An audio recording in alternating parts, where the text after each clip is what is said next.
The real estate agent had been suspiciously eager to close the deal on the Victorian house at 1347 Elm Street.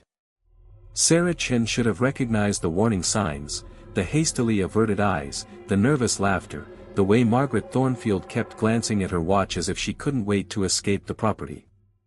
But Sarah had been desperate for a fresh start after the divorce, and the price was impossibly low for such a grand old house. "Just needs a woman's touch," Margaret had said, her voice pitched too high. Previous owner was eccentric. Lived alone for decades.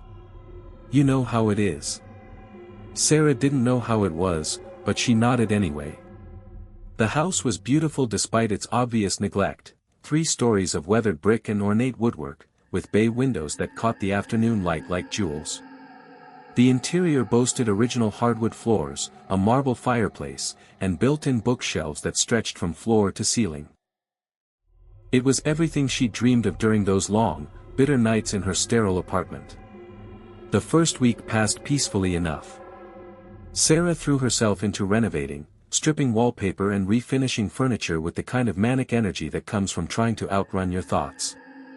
She worked late into the night, the house filled with the sounds of her labor, the scrape of putty knives, the whir of sanders, the satisfying crack of old wood yielding to new nails. It was during the second week that she first heard them. She was in the kitchen, painting the cabinets a cheerful yellow, when she heard what sounded like whispers coming from inside the walls. At first, she assumed it was the old plumbing. Victorian houses were notorious for their quirky sounds. But as she paused, brush suspended in mid-air, she realized the sounds had a rhythm, a cadence that seemed almost conversational. Sarah pressed her ear to the wall, feeling foolish. The whispers stopped immediately, as if they knew she was listening. She waited, barely breathing, but heard nothing more than the familiar settling of old wood and the distant hum of the refrigerator. "Just the pipes," she murmured to herself, but her hand trembled as she resumed painting. The whispers came again the next night, and the next. Always when she was alone, always when she was focused on something else. They seemed to emanate from different parts of the house, sometimes from the kitchen walls, sometimes from the bedroom, occasionally from the basement where she'd been planning to set up her art studio. Sarah tried to rationalize it. Old houses made strange noises.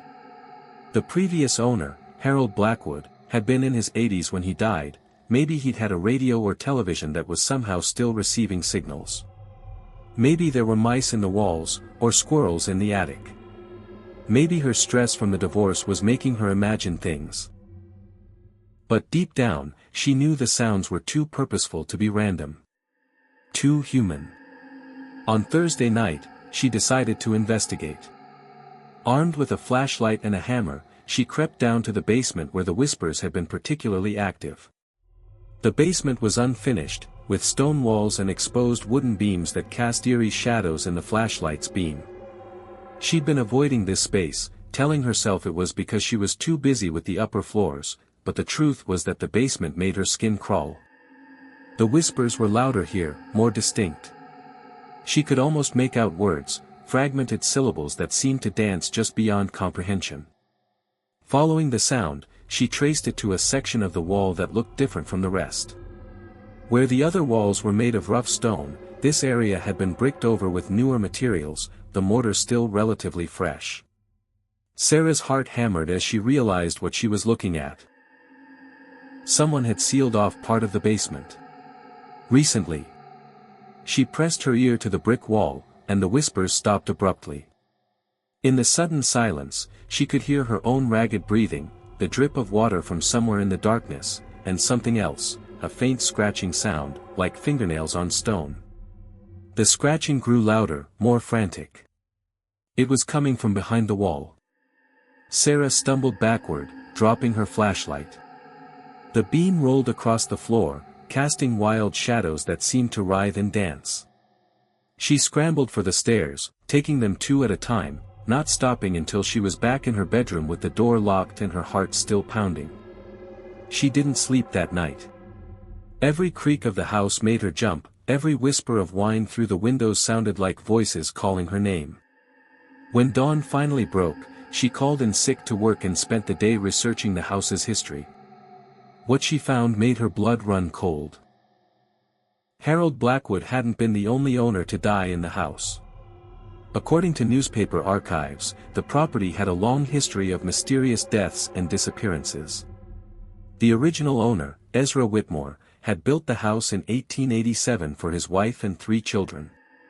Within 2 years, all 3 children had died of a mysterious wasting illness. Ezra's wife, driven mad by grief, had supposedly thrown herself from the 3rd-story window. But it was the more recent history that truly terrified Sarah. In 1962, a family of 4 named the Hendersons had moved into the house. Within 6 months, the father had disappeared without a trace. The mother claimed he'd been taken by the voices in the walls, but police found no evidence of foul play. She was committed to a psychiatric hospital, and the children were placed in foster care. In 1978, a young couple named David and Jennifer Morrison had rented the house for a summer. David was found dead in the basement, apparently from a heart attack, though he was only 26 and had no history of heart problems. Jennifer told police that David had become obsessed with the whispers in the walls, that he'd spend hours in the basement with a sledgehammer, trying to break through to whatever was calling to him. The pattern continued through the decades. Tenants and owners who started out normal, healthy, and happy gradually became obsessed with the sounds in the walls. Some disappeared entirely. Others were found dead in the basement, always near the bricked-up section that Sarah had discovered. Harold Blackwood, it seemed, had been the exception. He'd lived in the house for 30 years without incident. But according to the police report, he'd been found dead in the basement just 3 months ago, his body positioned in front of the same wall that had drawn Sarah's attention. As Sarah read the reports, her hands shaking, she noticed something else. Each death coincided with renovation work on the house. Every victim had been trying to restore or improve the property when they'd first started hearing the whispers. She was still reading when she heard them again, clearer now, more insistent. They weren't coming from the walls this time. They were coming from right behind her. Sarah spun around, but the room was empty. The whispers continued, so close she could feel breath on her neck. She bolted from the chair, backing toward the door, but the whispers followed her. They were all around her now, a chorus of voices speaking in a language she didn't recognize, their tone growing more urgent, more demanding. She ran. Sarah spent the next 2 nights in a motel, trying to convince herself she was being irrational. But every time she closed her eyes, she heard those whispers. And worse, she was beginning to understand them. They weren't speaking a foreign language. They were speaking English, but the words were layered on top of each other, creating a cacophony that her brain was finally learning to decode. And what they were saying made her blood freeze. "Let us out. Let us out. Let us out." On Saturday, against every instinct screaming at her to stay away, Sarah returned to the house.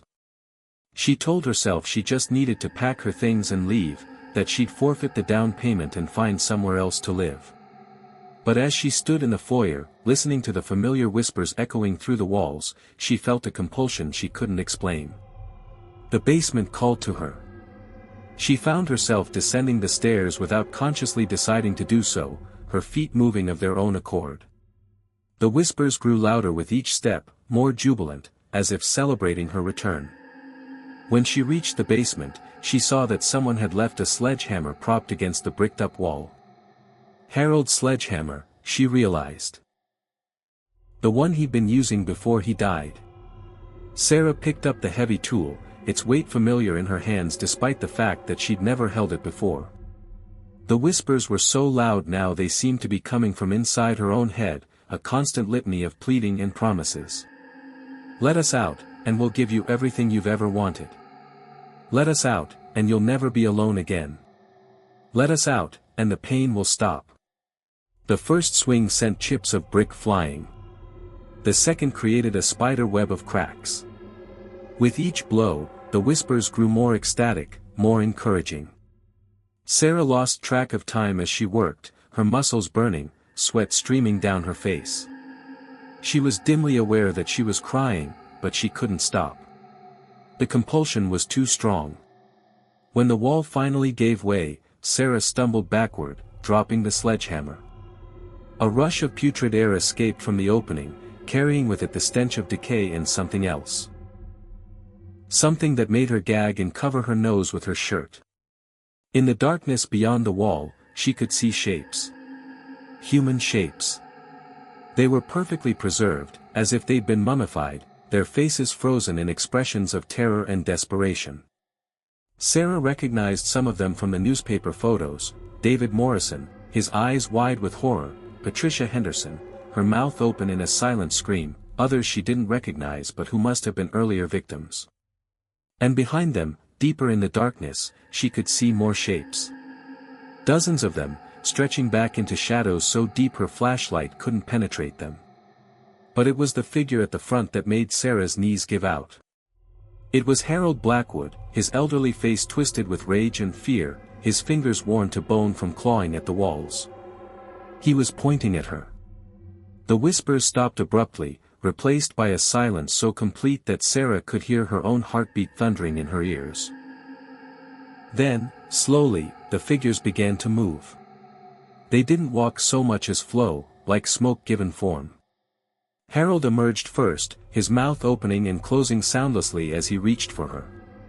The others followed, a parade of the dead all fixed on her with hungry, desperate eyes.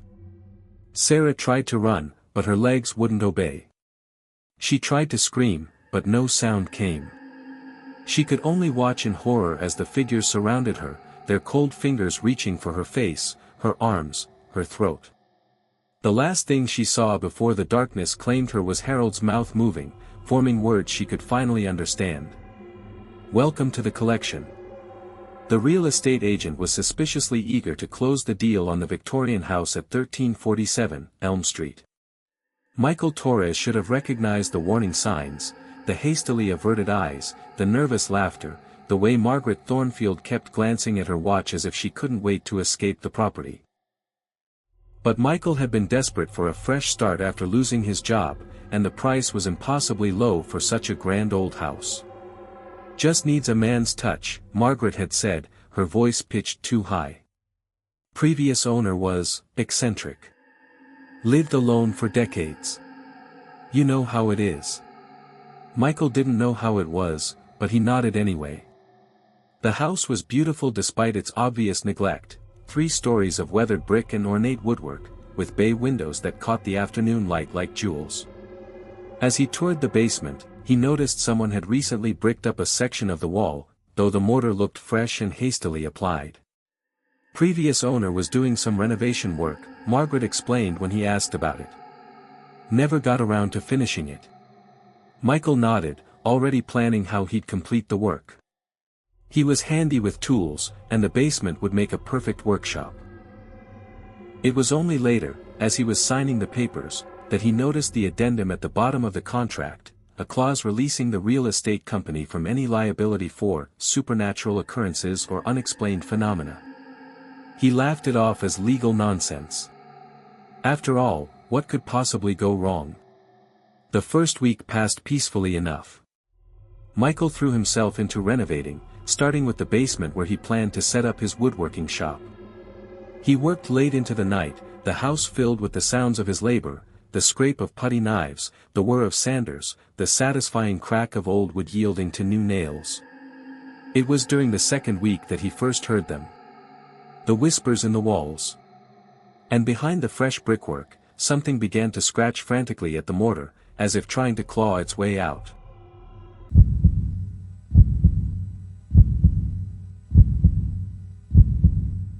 The first thing they tell you about working the night shift at Mercy General Hospital is that Ward 13 doesn't exist.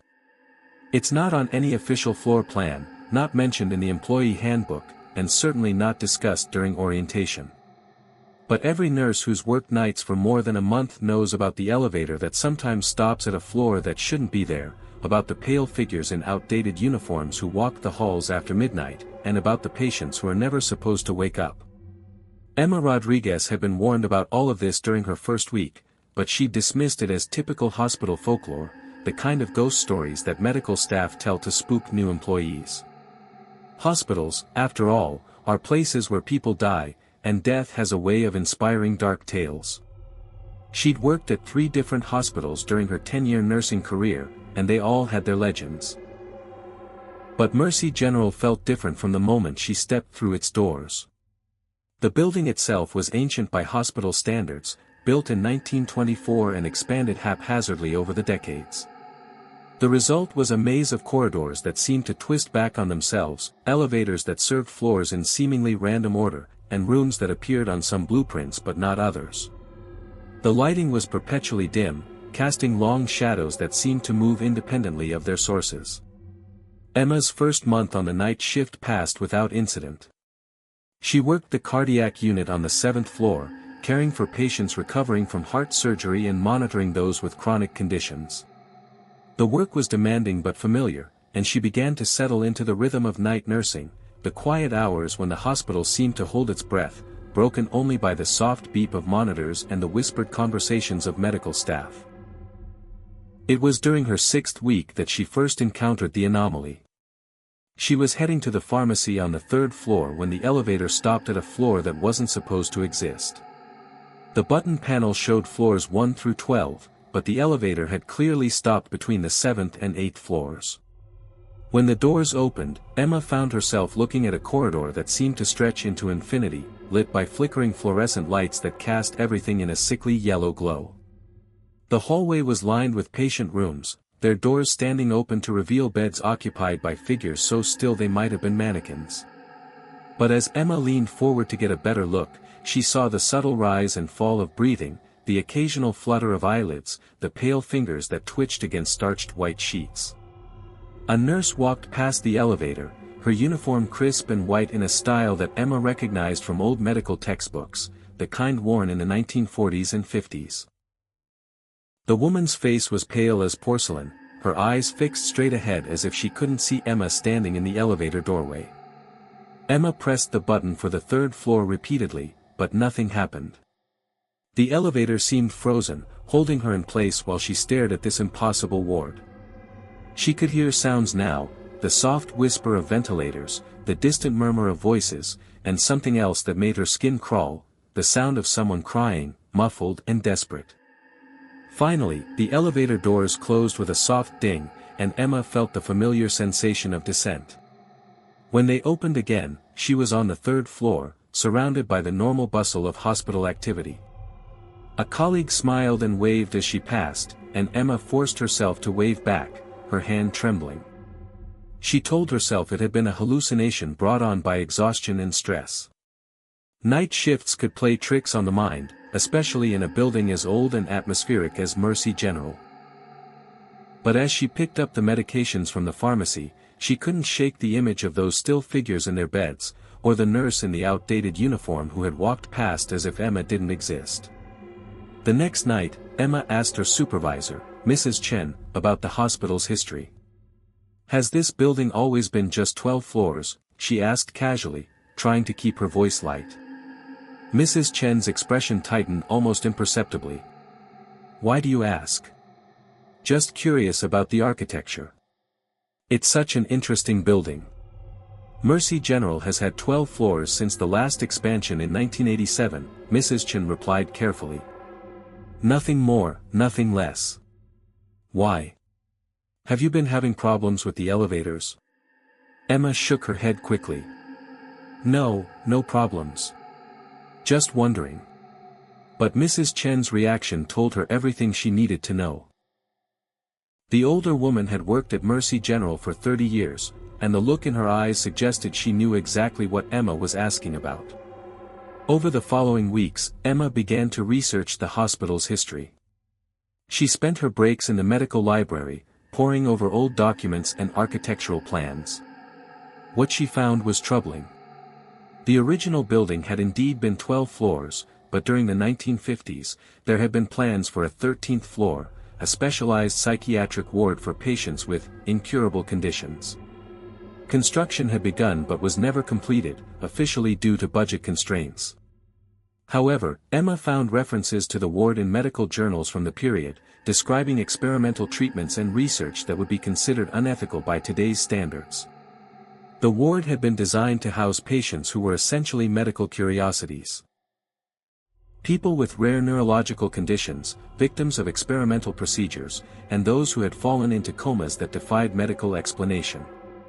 The goal had been to study these patients indefinitely, using them as subjects for research that might benefit future generations. But something had gone wrong. Emma found scattered references to patients who had died under mysterious circumstances, to staff members who had suffered nervous breakdowns, and to a fire that had supposedly destroyed the unfinished ward in 1963. After that, all references to the 13th floor disappeared from official records. Emma's research was interrupted by increasingly frequent encounters with Ward 13. The elevator began stopping at the impossible floor almost every night, always when she was alone. Each time, she saw more details that chilled her to the bone. The patients in the beds were all connected to archaic medical equipment. Iron lungs, primitive ventilators, and monitoring devices that looked like they belonged in a museum. But despite their age, the machines hummed and beeped with electronic precision, keeping their charges alive through some inexplicable fusion of old and new technology.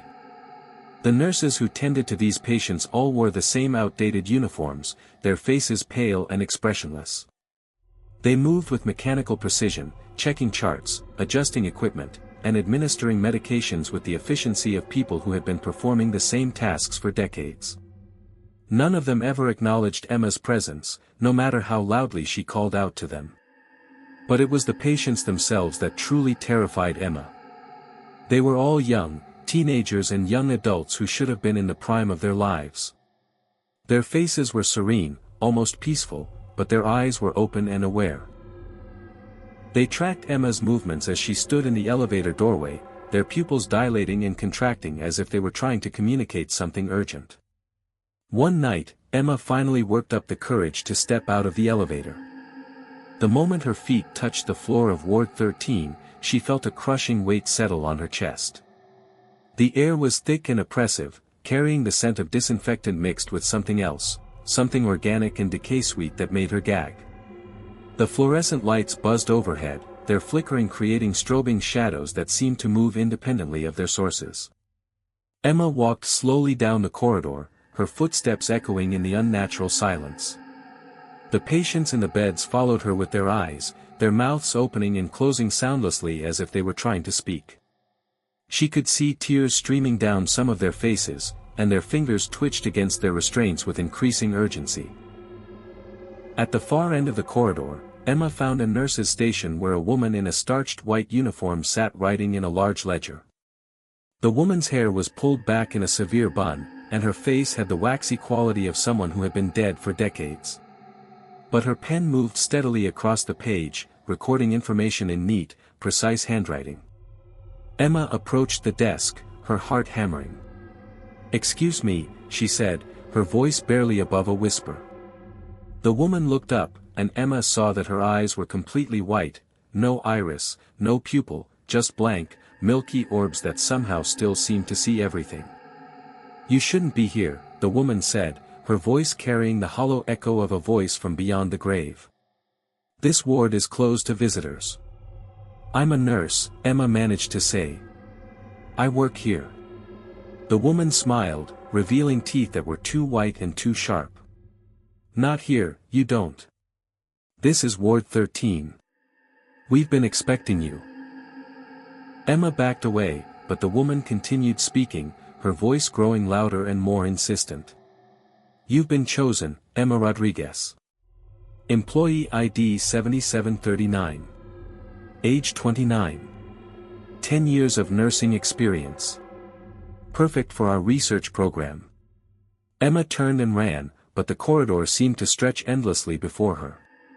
The patients in the beds had begun to sit up, their restraints falling away as if they had never been real. They reached for her with pale, grasping hands, their mouths open in silent screams. Behind her, she could hear the nurse's voice echoing down the hallway, "You can't leave, Emma. No one leaves Ward 13. We've been waiting so long for fresh staff. Emma reached the elevator and frantically pressed the button for the 7th floor. For a terrifying moment, nothing happened. Then the doors closed, and she felt the familiar sensation of movement. When they opened again, she was back on her regular floor, surrounded by the normal sounds and sights of the cardiac unit. But as she stumbled back to her station, Emma noticed something that made her blood run cold.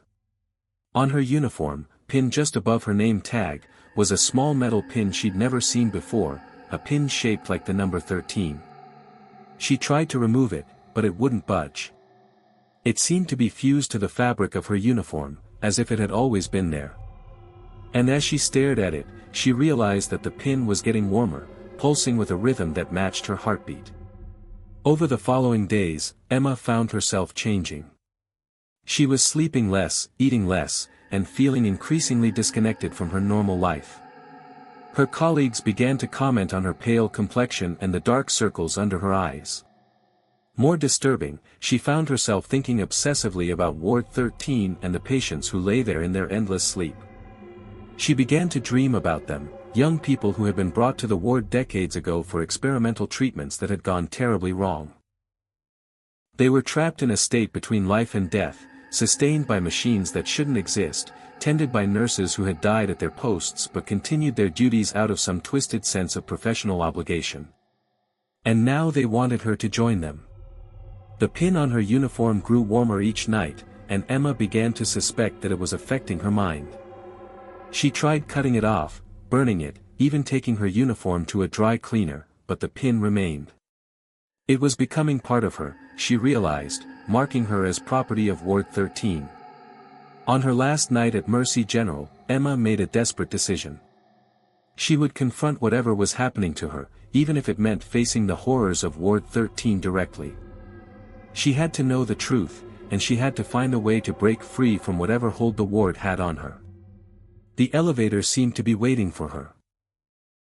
As soon as she stepped inside, it began to move, carrying her not to the 7th floor where she belonged, but to the 13th floor that wasn't supposed to exist. When the doors opened, Emma saw that Ward 13 had changed. The patients were no longer in their beds, they were standing in the corridor, their hospital gowns flowing around them like burial shrouds. Their eyes were bright with an intelligence that had been trapped for decades, and their mouths moved in unison, forming words that Emma could finally understand. "Welcome home." The nurse from the station approached, her white uniform now stained with something dark and viscous. In her hand, she held a clipboard with Emma's name at the top and a series of checkboxes that seemed to represent some kind of processing procedure. "Emma Rodriguez," the nurse said, her voice echoing in the sterile air. "We've prepared your bed. Room 1313. You'll be very comfortable there." Emma tried to back into the elevator, but the doors had closed. The button panel had changed too, now it showed only one floor, the 13th, as if the rest of the hospital had ceased to exist. "You can't fight it," the nurse continued, making check marks on the clipboard. "The pin has been absorbing your life force for weeks. You're already more dead than alive. The transition will be painless." Emma looked down at the pin on her uniform and saw that it was now glowing with a soft, pulsing light. She could feel it drawing something essential from her, leaving her weaker and more hollow with each passing moment. But as she stared at the pin, Emma noticed something else.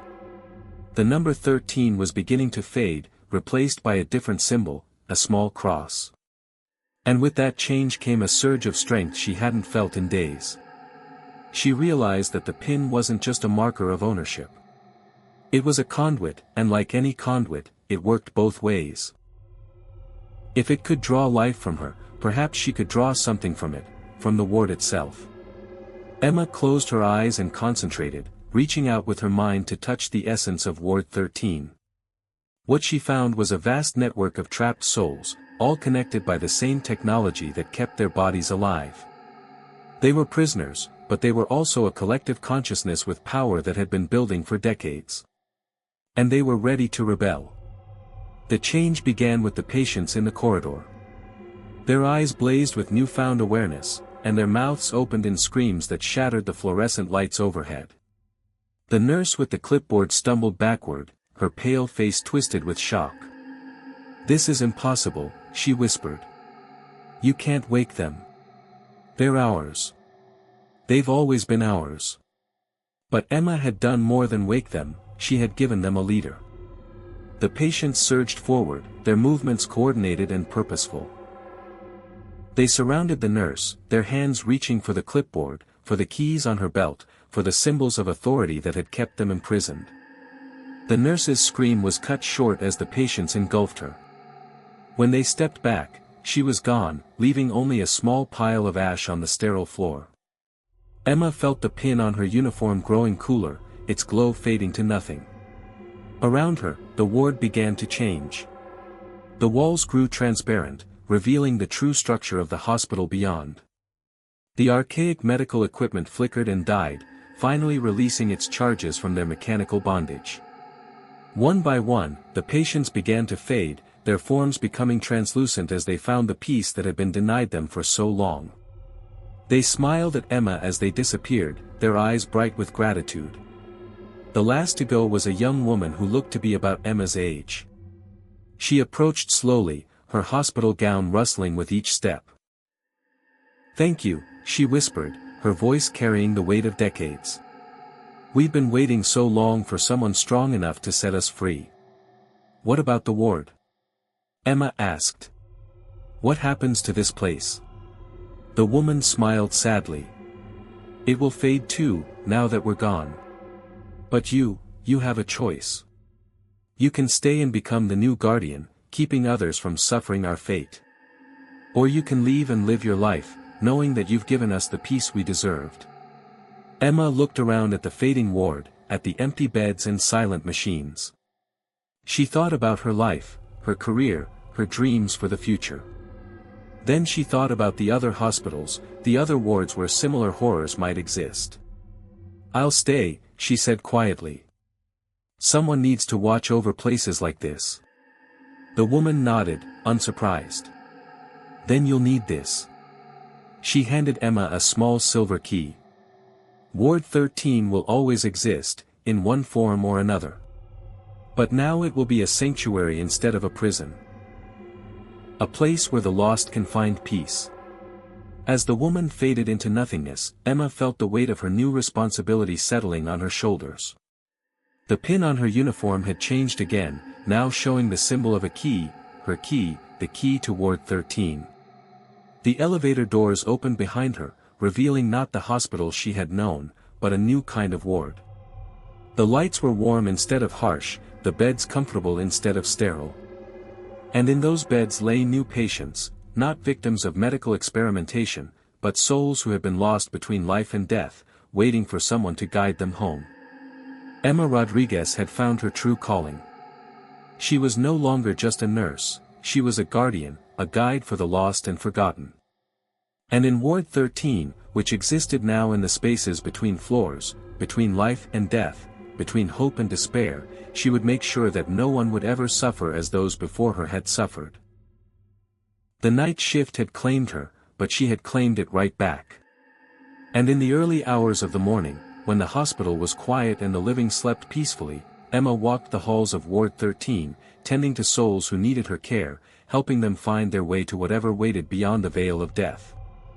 She had become part of the hospital's legend, but unlike the dark stories that had come before, hers was a tale of redemption, of a nurse who had chosen to stay in the shadows so that others might find the light.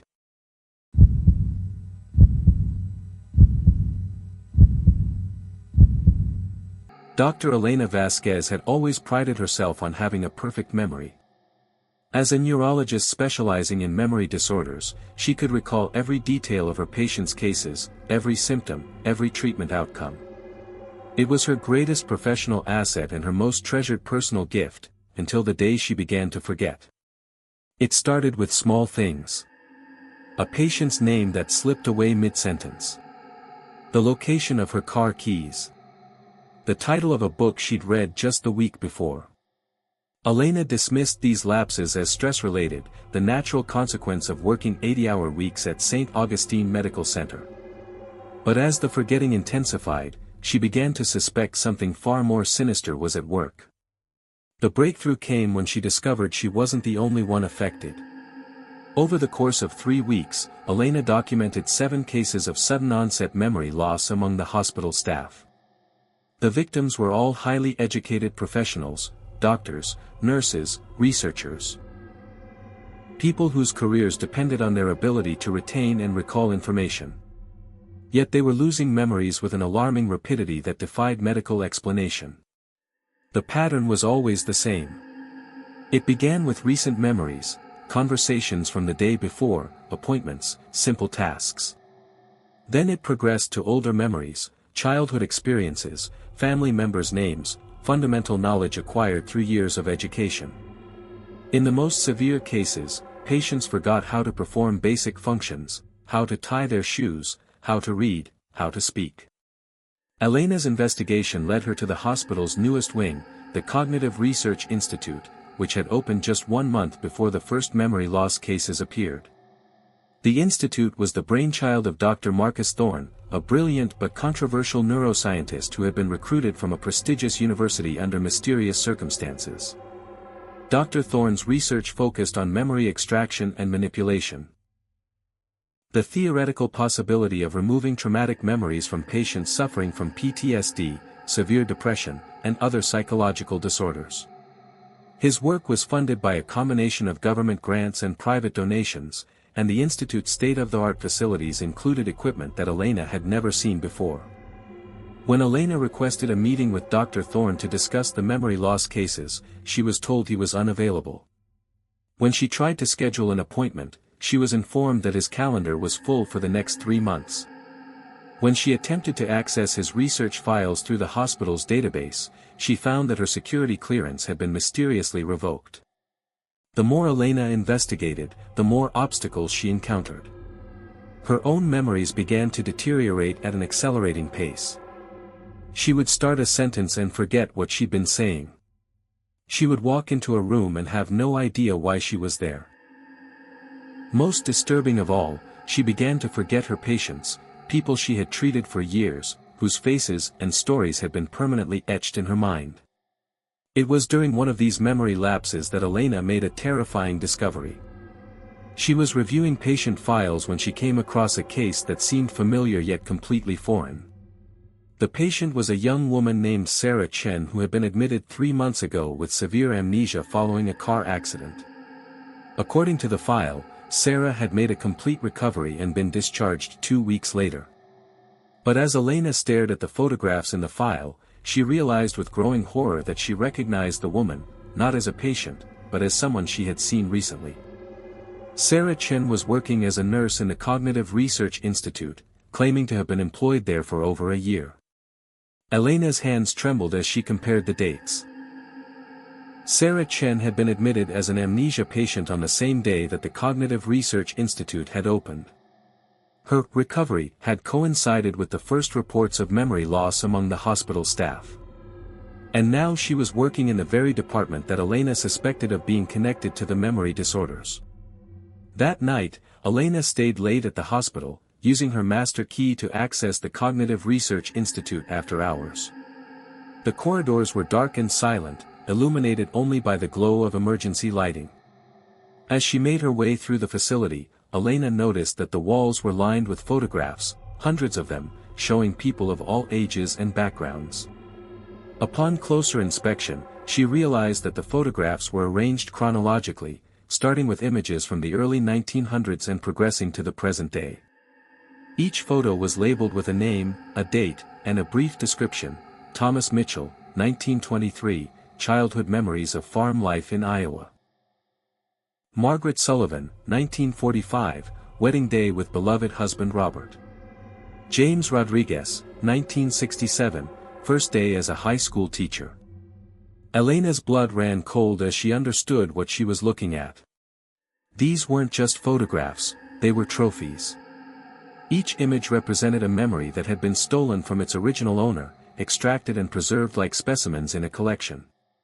As she continued down the corridor, the photographs became more recent, and Elena began to recognize faces. There was Dr. Harrison from cardiology, his photo labeled, First Successful Heart Surgery, 1998. There was Nurse Patricia Williams, her image tagged, Birth of Daughter Emily, 2005. And there, near the end of the collection, was Elena's own photograph, taken from her hospital ID badge and labeled, Medical School Graduation, 2008. Elena ran toward the exit, but the corridors seemed to stretch endlessly before her. She turned corners that led to more corridors, opened doors that revealed rooms she had never seen before. It was as if the institute was reconfiguring itself around her, trapping her within its walls. Finally, she found herself in a large laboratory filled with equipment that looked like something from a science fiction movie. Massive computers hummed with electronic activity, their screens displaying complex neural patterns and brain scans. In the center of the room sat a chair that resembled a dentist's chair, but with a helmet-like device positioned above it. Cables ran from the helmet to the computers, creating a web of connections that pulsed with soft blue light. "Dr. Vasquez," a voice said from behind her. "I've been expecting you." Elena turned to see Dr. Marcus Thorne standing in the doorway. He was a tall, thin man in his 50s, with prematurely gray hair and eyes that seemed to look right through her. His white lab coat was pristine, and he carried himself with the confidence of someone who was completely in control of his environment. "Dr. Thorne," Elena said, trying to keep her voice steady. "I need to ask you some questions about the memory loss cases." "I'm sure you do," he replied, stepping into the room and closing the door behind him. "But first, let me show you something truly remarkable." He gestured toward the computers, and Elena saw that they were displaying her own brain scans, real-time images of her neural activity. "This is your mind, Dr. Vasquez. Every thought, every memory, every emotion, represented as electrical patterns in your brain. Beautiful, isn't it?" Elena backed away from him, but there was nowhere to go. "What are you doing to us? What are you doing to our memories?" Dr. Thorne smiled, but there was no warmth in the expression. "I'm preserving them, Dr. Vasquez. I'm saving them from the decay and distortion that time inevitably brings. You see, memories are the most precious things we possess, yet we treat them so carelessly. We let them fade, we let them change, we let them disappear entirely. But I've found a way to extract them in their purest form, to preserve them forever." "You're stealing them," Elena said, her voice rising. "You're stealing people's memories and leaving them empty shells." "I'm liberating them," Dr. Thorne corrected. "I'm freeing people from the burden of painful memories, from the weight of their past. And in return, I'm creating something beautiful, a perfect archive of human experience, unburdened by the limitations of mortal flesh." Elena looked around the room and saw that it was filled with storage devices, thousands of them, each one labeled with a name and a date. "How long have you been doing this?" "Decades," Dr. Thorne replied. "I started small, working with terminally ill patients who volunteered to have their memories preserved before they died. But I quickly realized that I was thinking too small. Why limit myself to the dying when I could preserve the memories of the living? Why wait for people to volunteer when I could simply take what I needed?" "The photographs in the hallway," Elena said. "Those are all your victims."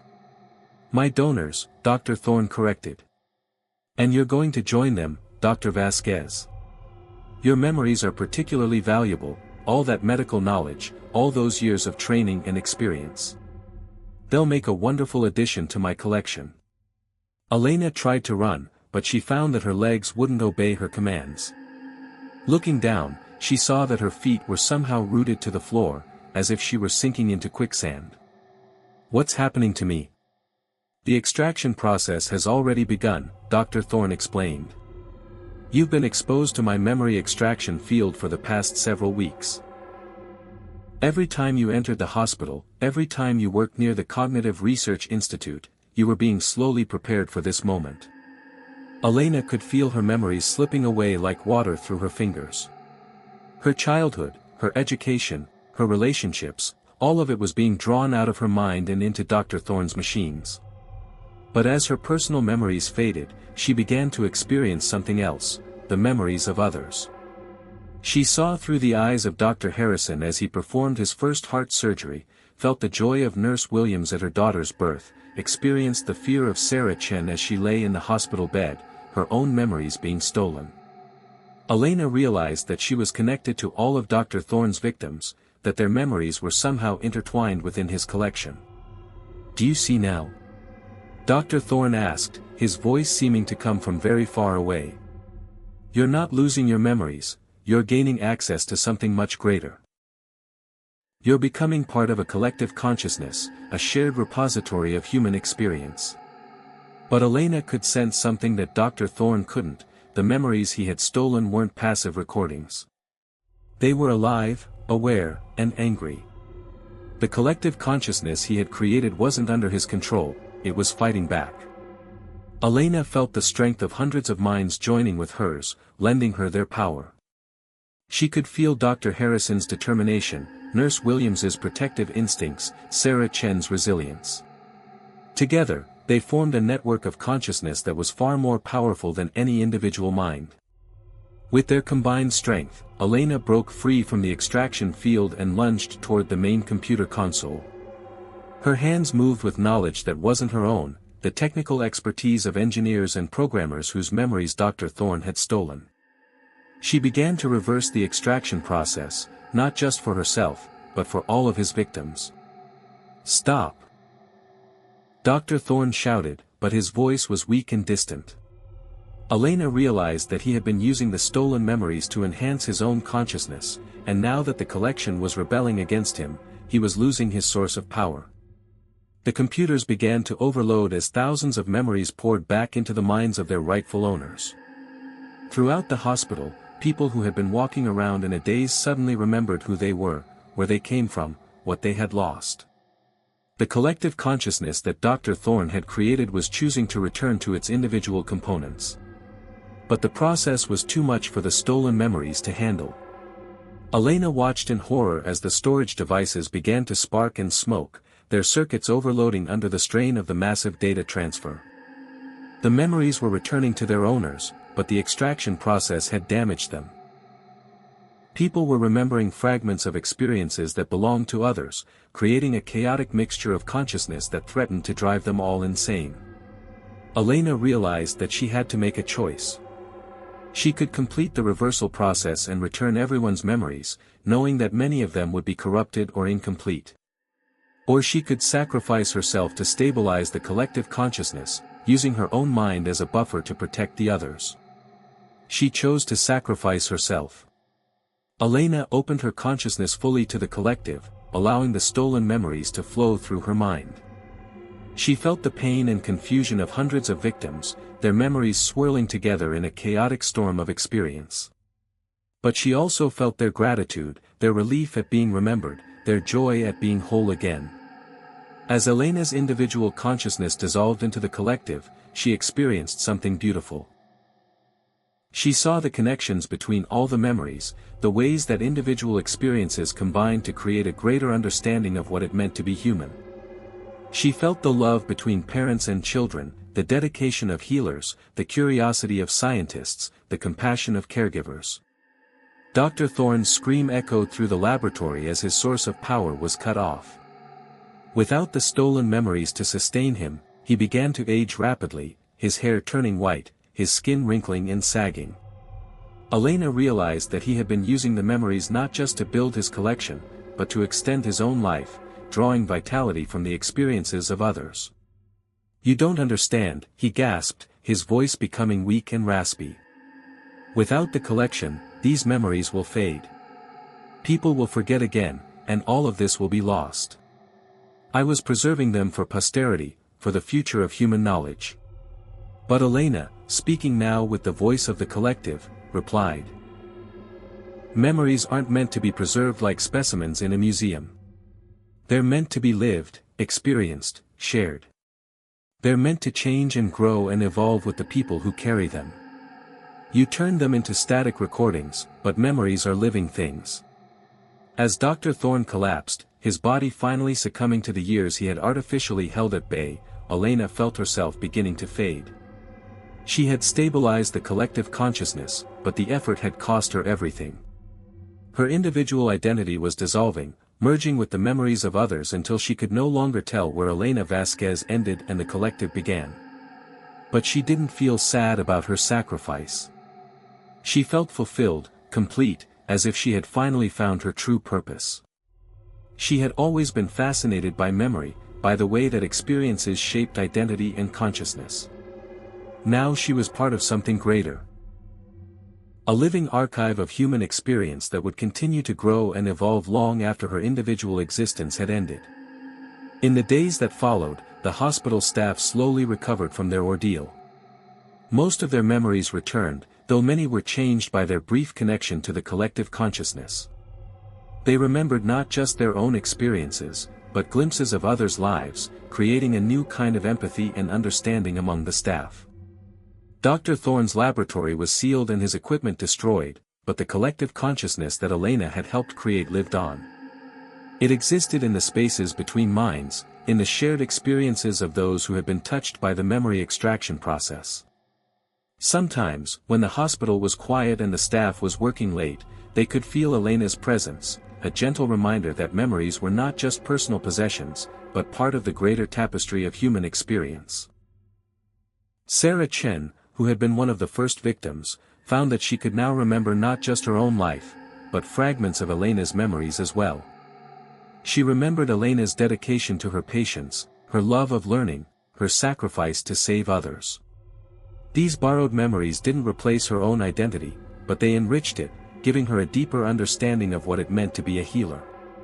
The official report blamed the memory loss incidents on a gas leak in the hospital's ventilation system, a cover story that satisfied the authorities but didn't fool those who had experienced the truth. They knew that they had been part of something extraordinary, a network of consciousness that had briefly united them all. And sometimes, in the quiet moments between patients, they could still hear Elena's voice in their minds, reminding them that memories were not just records of the past, but the foundation of the future. Every experience, every moment of joy or sorrow, every act of kindness or cruelty, was part of the great tapestry of human existence. The memory thief was gone, but the memories he had tried to steal lived on, not as static recordings in a collection, but as living, breathing parts of the people who carried them. And in the end, that was exactly as it should be. Elena Vasquez had always prided herself on having a perfect memory. In death, she had achieved something even greater. She had become part of the perfect memory of humanity itself, a guardian of the experiences that made people who they were. The collective consciousness continued to grow, touching new minds, preserving new memories, ensuring that nothing truly important would ever be forgotten. And Elena, no longer individual but not yet completely merged with the whole, smiled at the knowledge that she had helped create something that would outlast any single lifetime. In the end, she had found the perfect memory. Not her own, but everyone's, preserved not in machines but in the living minds of those who carried the spark of human consciousness forward into an uncertain but hopeful future.